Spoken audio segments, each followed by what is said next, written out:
বাড়িতে কখনো এরকমভাবে কলার মোচা আনলে এই রেসিপিটা এইভাবে ট্রাই করতে পারো। নিরামিষ দিনে কিন্তু এই রেসিপিটা খেতে ফাটাফাটি লাগে। গরম ভাতের সাথে এরকম একটা রেসিপি থাকলে আর কিচ্ছু লাগে না।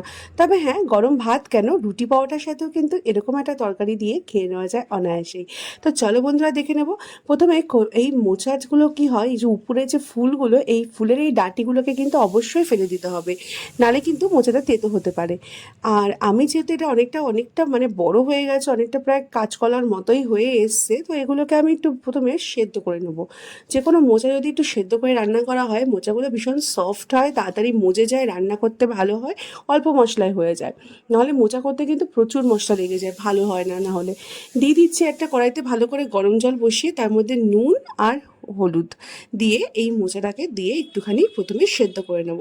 বেশিক্ষণ সেদ্ধ করবো না, হাই ফ্লেমে 1 মিনিটের মতো, মানে ওভারঅল 1 মিনিটের মতো। দেওয়ার পর থেকে জল ফোটা অবধি 1 মিনিটের বেশি কিন্তু নয়, 1 মিনিট অবধি মোটামুটি নাড়লে চাড়লেই কিন্তু এই মোচাটা সেদ্ধ হয়ে যাবে। খুব বেশি সেদ্ধ করলে কি হবে, আবার পরের দিকে গেলে গলে যেতে পারে, তার জন্য খুব বেশি সেদ্ধ করবো না। দেখো ফোটা শুরু হয়েছে, এবার আমি গ্যাসের ফ্লেমটাকে অফ করে দেবো, অফ করে জিনিসটাকে তুলে নেব।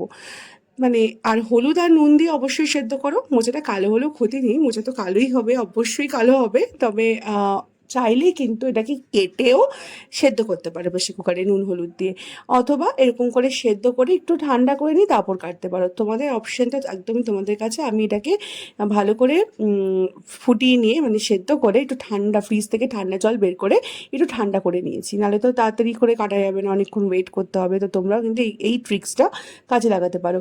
মানে খুব গরম জল, গরম জলটাকে ফেলে দিয়ে তারপরে ফ্রিজ থেকে একটা ঠান্ডা বোতলে জল নিয়ে একটুখানি, অথবা যদি বরফ থাকে জলের মধ্যে কয়েকটা বরফের টুকরো দিয়ে এটাকে ঠান্ডা করে নাও। তারপরে কি, তারপরে এরকম ছোটো ছোটো করে একদম যেভাবে মোচা কাটে ঠিক ওইভাবে কেটে নাও। এই রেসিপিটা তোমাদের বলবো, এমনি মোচার থেকেও খেতে বেশি টেস্টি হয়, কারণ এটার মধ্যে না কাঁচকলার যে একটা এসেন্স সেটা চলে আসে, কারণ অনেকটা কলা টাইপের হয়ে এসছে। তো রেসিপিটা কিন্তু খেতে সত্যিই খুব ভালো লাগে। তো মোচাগুলোকে ছোটো ছোটো করে কেটে নিয়েছি। এখানে আমি মোটামুটি 300 গ্রামের মোচা নিয়েছি, সে অনুপাতে বলছি। আর নিয়েছি এখানে 2 মুঠোর মতো ডাল, বেশি ডাল নেবো না, 2 মুঠো ছোলার ডাল। যদি তোমরা চাও ছোলা দিয়ে করতে পারো, তবে আমি বলবো ডাল দিয়ে করো, কারণ ডাল দিয়ে কিন্তু রেসিপিটি খেতে আরও বেশি টেস্টি লাগে।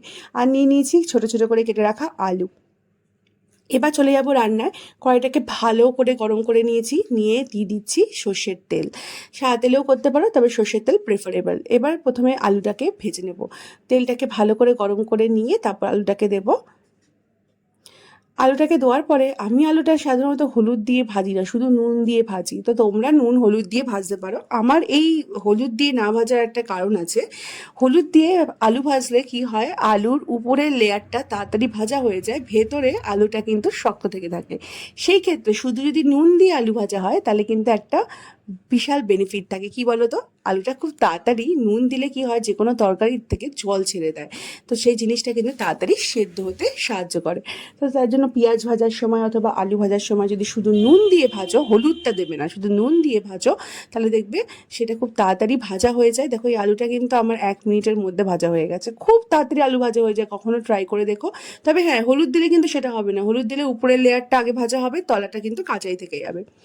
এবার আলুটাকে তুলে নেওয়ার পরে দিয়ে দিচ্ছি শুকনো লঙ্কা, তেজপাতা, দেবো সামান্য 1/4 টিস্পুন, টিস্পুন অনুযায়ী 1/4 টিস্পুনের মতো হিং, আর দেবো এখানে 1 টিস্পুনের মতো আস্ত জিরে, মানে সাদা জিরে যেগুলো হয়, আস্ত জিরে।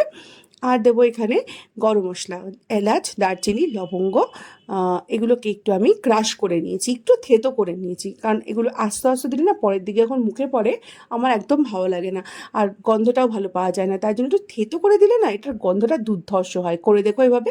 আর দিচ্ছি জাস্ট 1 মুঠো নারকেল। নারকেলটা যদি তোমাদের বাড়িতে না থাকে, অবশ্যই এটা অপশনাল, এটা দিতেই হবে, তার কোনো মানে নেই। নারকেল ছাড়াও কিন্তু, নারকেল বাদ দিয়ে বাকি রেসিপিটা যেভাবে করছি সেভাবে কিন্তু করে নিতে পারো। এবার নারকেল যেহেতু দিয়েছি, তার জন্য নারকেলটা আগে দিলাম, দিয়ে এগুলোর সাথে একটু নারকেলটাকে ভেজে নিচ্ছি। এবার দিচ্ছি 1 মুঠোর মতো বাদাম কিশমিশ। এখানে তোমরা কাজু কিশমিশ দিতে পারো, অথবা শুধু কিশমিশ দিতে পারো, অথবা চীনা বাদাম শুধু দিতে পারো, অথবা মানে আমার মতো মিশিয়ে চিনাবাদাম কিশমিশ দিয়ে দাও, দিও কিন্তু কিশমিশটা দিও। আর এখানে বেসিক যা গুঁড়ো মশলা, জিরে গুঁড়ো, ধনে গুঁড়ো, লঙ্কা গুঁড়ো, আর তার সাথে দিচ্ছি 3 চামচের মতো টক দই। টক দইটাকে আমি আর ফেটিয়ে নিইনি, তো তোমরা চাইলে একটু ফেটিয়ে নিতে পারো। টক দই ফেটিয়ে না নিলে অনেক সময় টক দইটা কেটে যায় অনেকে বলে, তো সেক্ষেত্রে বলবো গ্যাসের ফ্লেমটা কম করে দিও। আর টক দই দেওয়ার পরেই জল জাতীয় কোনো খাবার, মানে এই যে ডালটা দিলাম এটার মধ্যে জল ছিল, এই জন্য কী হবে, দইটা কাটবে না।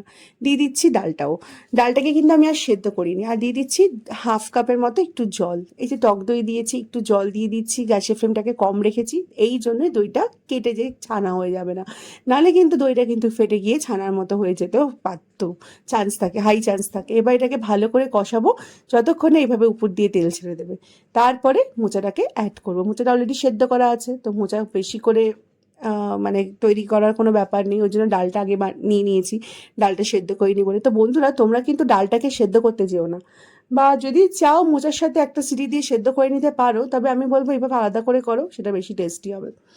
তো কষাতে কষাতে যে ডালটা সেদ্ধ হবে না, সেটাতে আরও বেশি টেক্সচারটা ভালো থাকবে, কারণ এটা তো শুধু ডাল না, এটা মোচা দিয়ে ডাল, তো এই জন্য বলছি। এবার মোচাটা দেওয়ার পর আমি আরেকটু সামান্য জল দিয়েছি, যেহেতু এর মধ্যে ডাল রয়েছে। আর দিয়ে এবার এটাকে ভালো করে আরেকটু টানাবো। আর দিচ্ছি এখানে সামান্য স্বাদের ব্যালেন্সের জন্য 1 চামচের মতো চিনি। চিনিটা কিন্তু অবশ্যই অ্যাড করবে, কারণ টক দই দিয়েছি আর মোচা একটু কষকষ জাতীয় হয়, চিনিটা কিন্তু না দিলে মোচা ভালো লাগবে না। দিয়ে দিচ্ছি 1 টেবিল স্পুনের মতো ঘি, ঘিটা একটু বেশি নিয়েছি। আর দিচ্ছি 1/2 টিস্পুনের মতো গরম মশলার গুঁড়ো। যেহেতু প্রথমে আমি গরম মশলাকে থেতো করে দিয়েছি, তার জন্য এই গরম মশলার গুঁড়োটা 1/2 টিস্পুন দিচ্ছি। যদি তোমরা ফোড়নে গরম মশলা না দিয়ে থাকো, তাহলে গরম মশলার গুঁড়ো এখানে কিন্তু 1 টিস্পুনের মতো, 1 থেকে 1.5 টিস্পুনের মতো দিতে হবে। ঘি আর গরম মশলার একটা সুন্দর গন্ধ আসে নিরামিষ রান্নায়, সেটা কিন্তু ভীষণ ভালো লাগে। লাস্টে যেহেতু আলুটা আমার ভালো করে একদম 90% ভাজা ছিল, তার জন্য আলুটা আমি একদম কিন্তু শেষে দিচ্ছি, যখন জলটা একদম টেনে যাচ্ছে, দেখো এই টেক্সচারটা, তখন আমি আলুটা দিচ্ছি। আলুটা দিয়ে কিছুই না, আলুটাকে দিয়ে হাই ফ্লেমে প্রায় 1 মিনিটের মতো এটাকে ভাজবো, মানে ওই কষাবো। তারপর ঢাকনা দিয়ে ঢেকে এটাকে 2-3 মিনিটের মতো একটু একদম লো ফ্লেমে একটু মজিয়ে নেবো। ওভারঅল রান্নাটা একটা সুন্দর গন্ধ ছাড়ে এতে, আর কিছুই না। তুমি এই স্টেপটা স্কিপও করতে পারো, কিন্তু এই স্টেপটা আমার দেওয়ার উদ্দেশ্য হচ্ছে মোচাগুলোর মধ্যে সমস্ত ফ্রেগনেন্সগুলো ঢুকবে।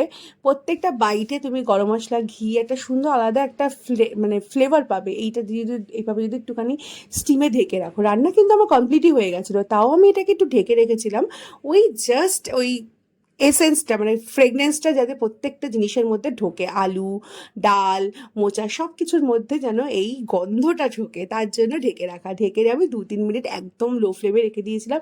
ছাড়া তোমরা গ্যাস অফ করেও দিতে পারো, এটা গ্যাস অফ করেও ঢেকে রাখতে পারো, রান্না হয়ে যাওয়ার পর ঢেকে রেখে দাও কিছুক্ষণ, তারপরে এটা নামিও, ব্যাস হয়ে গেল রেডি। এইভাবে একবার মোচাটা বানিয়ে দেখো। আর হ্যাঁ, কলা দিয়ে, কলা মোচা বলে করেছি বলে এই নয় যে ফুল মোচা দিয়ে হবে না, ফুল মোচা দিয়েও কিন্তু সেমভাবে তোমরা এটা করতে পারো। কিন্তু একবার যদি করো, তাহলে কিন্তু আমাকে কমেন্টে জানাতে ভুলো না তোমাদের রেসিপিটি কীরকম লাগলো। আর হ্যাঁ, যদি ভালো লেগে থাকে তাহলে কিন্তু বন্ধু বান্ধবের সাথে শেয়ার করতে ভুলো না। তো চলো বন্ধুরা, তোমরা এইভাবে বানিয়ে ট্রাই করো। যে কোনো নিরামিষ দিনে এরকম একটা রান্নাকে বলা হয় প্রাণ, কারণ এরকম রান্না থাকলে আর কিচ্ছু লাগে না। দেখা হবে পরের রেসিপিতে, টাটা।